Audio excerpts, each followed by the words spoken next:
chicken tenders with the sweet grilled peach seasoning. It's the beginning of what we would call fall here in Arizona. So I figured we'd have a little drink with some apple cider and my all-time favorite, Fireball. We're gonna mix them together and then we're gonna hit the Speedy and get to cooking. So let's put a little cider in there. Just gonna have a small shot here. A little Fireball. That's good enough. That was a lot of it. Mix it together with something. How about a spoon? And cheers.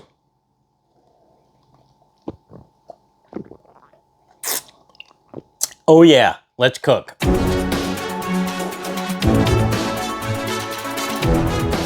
This is Scott Cooks, and tonight in our Ninja Speedy, we're gonna do chicken tenders with a sweet grilled peach seasoning. Yeah, I just had to buy that. As soon as I saw that, I was like, man, I'm getting that. And I'm going to throw a little rice-a-roni on the bottom. Rice pilaf. It'll go very well with this. And we're going to do that in our Speedy. And let's go ahead and get started. All right, let's get this rice going. For that, we need a couple tablespoons of butter or margarine. I like margarine better for this operation. Got more oil in it. Seems to do a better job. I'm not doing an exact measure there. That's not necessary. We're going to go ahead and shut the foodie down, and I'm going to put it on sear saute high 4. And the reason I'm shutting the lid is just to get it hotter faster. And as soon as we get some heat going in there, we're going to brown up this rice and add the seasoning pack, the water, and the chicken. Well, once you got your butter melting there, reserve your seasoning pack. Now we're just going to brown this up, that's all. So get this mixed in there really good with the butter. Again, I'm on high 4, H4. You watch enough of my videos, you know I'm not a fan of H5. Unless I'm trying to boil water or something really quick, I find H5 just to be way too hot.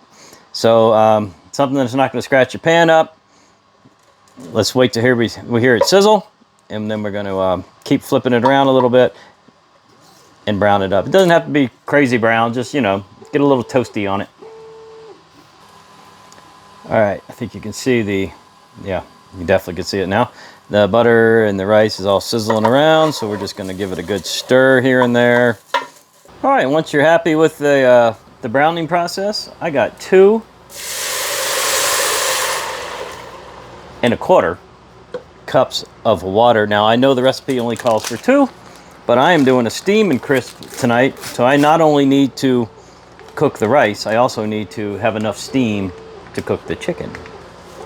Sauce packet in.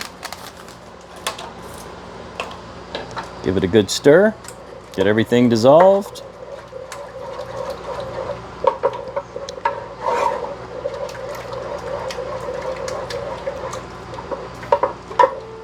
Now I usually just go ahead and leave it on high 4 while I'm working on the next step, just to get things warm. Now I also actually added warm water to it, by the way, to speed the process.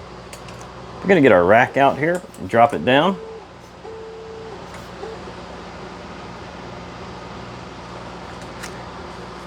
Chicken and peaches go together extremely well. I lived most of my life in Virginia. We had peach orchards and apple, but we had peach orchards everywhere. So I am very used to having a lot of dishes with peach on it, including my absolute favorite, peach cobbler, which I do have a recipe out there. Old-fashioned, I think it was my mom's recipe, peach cobbler I did in the foodie. You might want to go back and look at that if you can. Let's see if we can squeeze all these guys in there. There we go. We got them. So, our next step is, of course, to close the lid. Now, we'll be using steam and crisps tonight, so this was to get us to the air fry stovetop method. Flip it up to get us to the other side, which is the steam and the crisping and all that. Oh, let's get you down here where you can see. All right, so first thing we gotta do is stop what we're doing. Let me lower that a hair for you.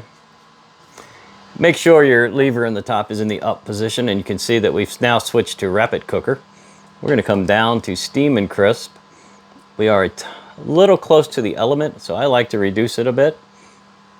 It should default to 20. Yep. And 20 minutes should do it. That's going to cook the rice pretty much all the way through. And it should cook that chicken. We will come back and check it in about 10. This means preheat. Doesn't say pre, like the Speedi does. I mean, like the Foodie does, but that's a preheat. We've already got our water warming up in there, so it probably won't preheat more than about anywhere from 5-6 minutes. And then it'll come to a boil, create steam, and make the steam and crisp. Now, as these things run, the Speedies run, you will hear the top fan just cutting in and out, in and out, in and out. That is normal. It's what it's supposed to do. It's maintaining the temperature. And make sure this is not underneath of a cabinet or anything like that, because it does release a tremendous amount of steam in this mode. We'll see you back in about 10 minutes when we do a check.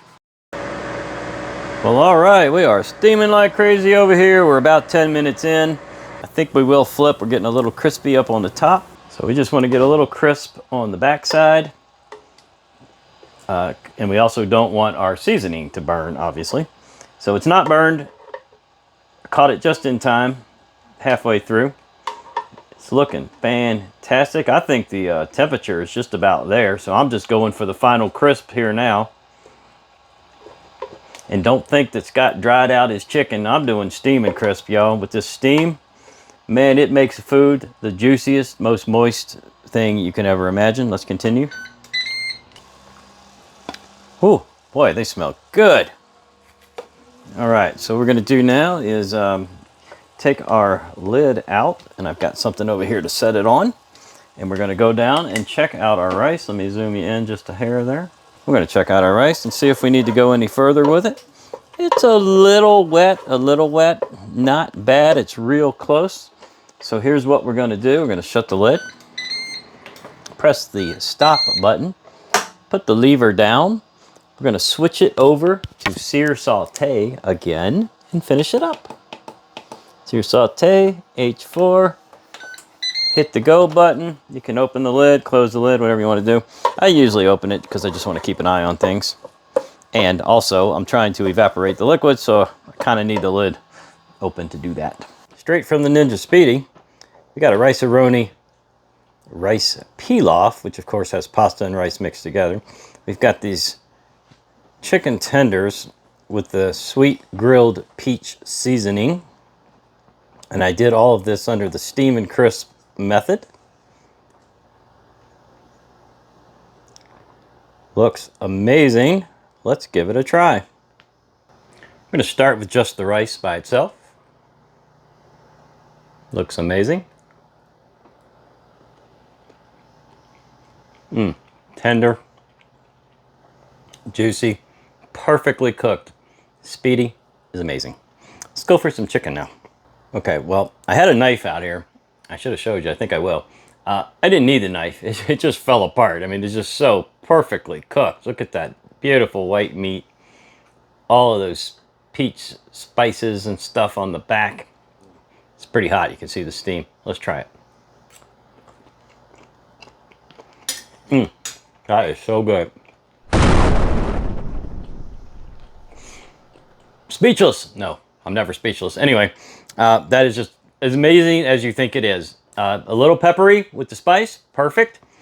Complements the rice absolutely perfectly. It has a very mild peach, but it's there. So it's kind of like a peppery with a little bit of sweet with a little peach. It's amazing. All right, let me try to cut a piece here for you. And I got a knife, but basically I'm just pretty much pulling that apart, as you can see. And that is exactly the way you want your chicken tenders to come out. Just juicy, falling apart, perfectly cooked. And that's all I got for you. Thanks for watching. Make sure you hit that bell for notifications. I got a lot of Speedi and Foodie recipes coming out. And you never know, you might see a new Ninja device here and there. Just like the street lights lit this town, like a fire in a blaze, gotta burn it down. Can't be afraid to leave this out. We